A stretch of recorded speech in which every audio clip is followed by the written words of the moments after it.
गुरु द्रोणाचार्य ने अपने शिष्यों की शिक्षा पूरी होने पर हस्तिनापुर में एक रंगभूमि का आयोजन करवाया।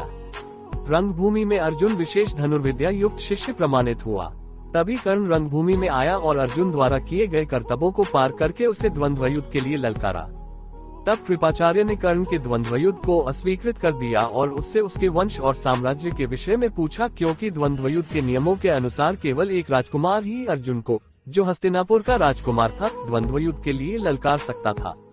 तब कौरवों में सबसे ज्येष्ठ दुर्योधन ने कर्ण को अन्देश का राजा घोषित किया, जिससे वह अर्जुन से द्वंद्व युद्ध के योग्य हो जाए।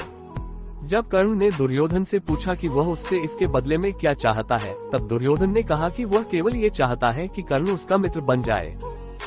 इस घटना के बाद महाभारत के कुछ मुख्य संबंध स्थापित हुए, जैसे दुर्योधन और कर्ण के बीच सुदृढ़ संबंध बने, कर्ण और अर्जुन के बीच तीव्र प्रतिद्वंद्विता और पांडवों तथा कर्ण के बीच वैमनस्य।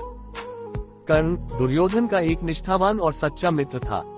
यद्यपि वह बाद में दुर्योधन को प्रसन्न करने के लिए द्यूतक्रीड़ा में भागीदारी करता है, लेकिन वह आरंभ से ही इसके विरुद्ध था।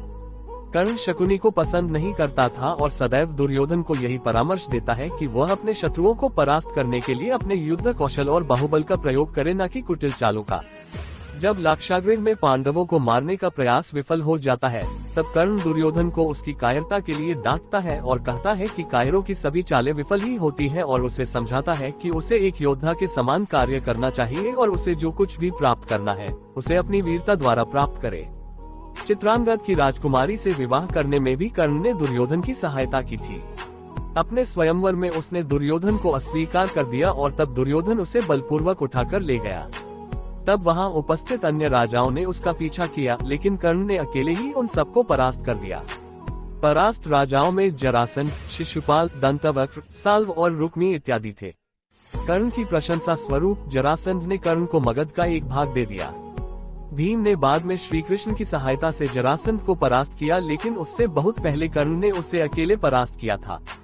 कर्ण ही ने जरासंध की इस दुर्बलता को उजागर किया था कि उसकी मृत्यु केवल उसके धड़ को पैरों से चीरकर 2 टुकड़ों में बांटकर हो सकती है। भीम द्वारा जरासंध को बार बार धड़ से अलग करने पर भी शरीर जुड़ जा रहा था। तभी श्री कृष्ण के कहने पर भीम ने शरीर के 2 हिस्सों को अलग अलग दिशा में फेंक दिया।